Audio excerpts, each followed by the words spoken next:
Господу помолимся. Господи, помилуй. Господи Боже наш, иже чрез единого и тогожде Святаго Духа разделяя кое муждо, их же избрал си дарования, чини разные церкви Твоей, даровави и степени служения остави ви в ней, по служению святих Твоих и нескверних тайн, Твоим неизреченным предведением остави ви.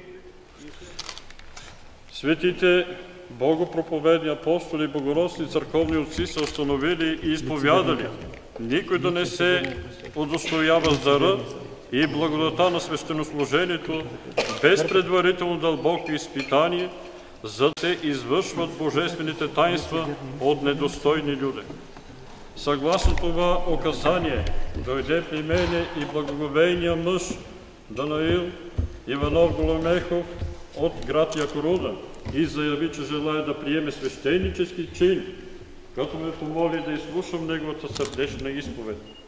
Впроче, аз представих тоя благоговеен мъж през светия образ на пастироначалника и сърцеведеца Господа нашего Исуса Христа и като му припомних отговорностите му, не намерих в него нищо, което от църковните правила да препятствува за приемането на светото таинство свещенство. Поради това свидетелствувам, че духовният мой син Данаил Иванов Големехов. Миром Господу помолимся. Господи, помилуй.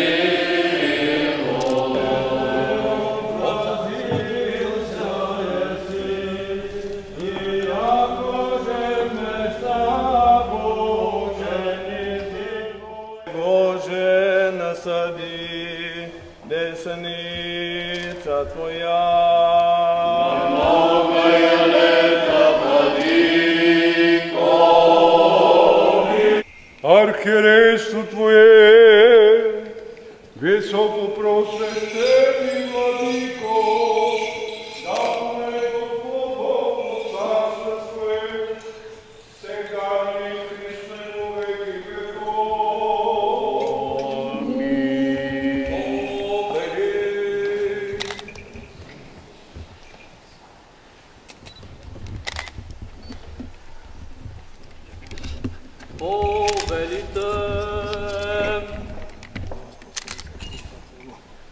Повели, високо просвещениши владыко, ни не преводимого в Тебе.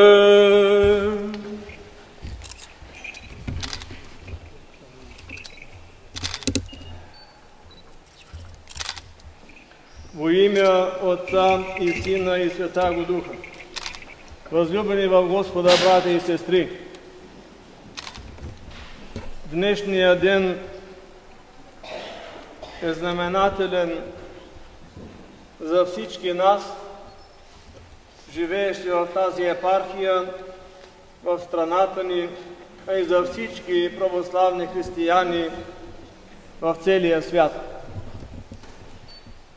На днешния ден по Божие снисхождение след мъничко ще бъде възведен в първата степен на свещенството, дяконската, вашият съгражданин Данаил Голомехов.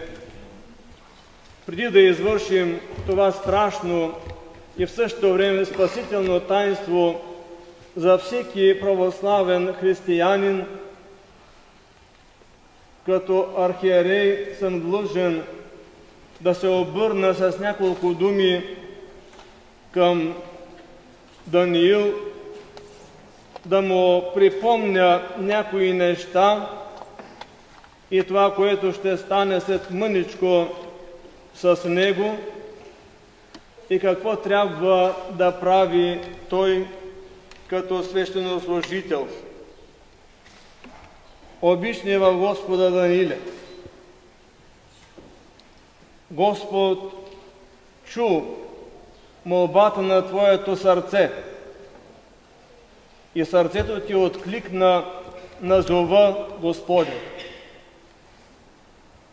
Този зов те заведе и в семинарията, и в Богословския факултет, Шуменския университет, за да се усъвършенствуваш и изучиш подробно с истините на Светата православна вяра. Да се научиш най-напред ти да живееш с тези истини, а след подготовката да учиш и тези, които Господ ще ти повери и водиш към Царството Божие. Господ чу молбата ти, но това не е достатъчно, защото сам Той казва: не всеки, който се обръща към мене с думите Господи, Господи, ще се спаси, но този, който спази и изпълни Словото ми. Затова се старай да изпълняваш Словото Божие на дело. След мъничко, за първи път в твоя живот, ти ще прекосиш тази граница тук, която отделя Светая Светих от централната част на храма. Ще влезеш в Светия олтар. Ще се поклониш и докоснеш за първи път до Светия престол,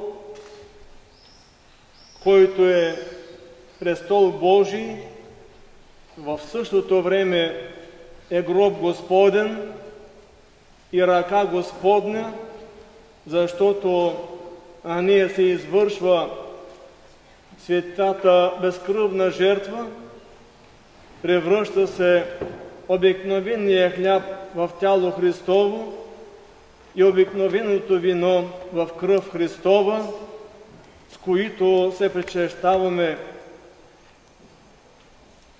за опрощаване на греховете и за живот вечен. Запомни това твое първо преминаване в Светия олтар и с страх Божий и с трепет винаги пристъпвай там.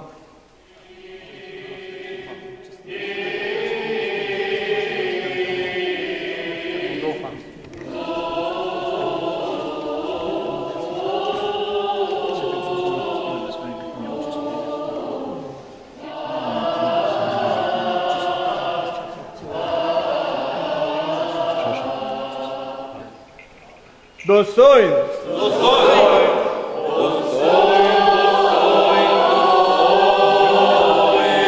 Достоин! Достоин!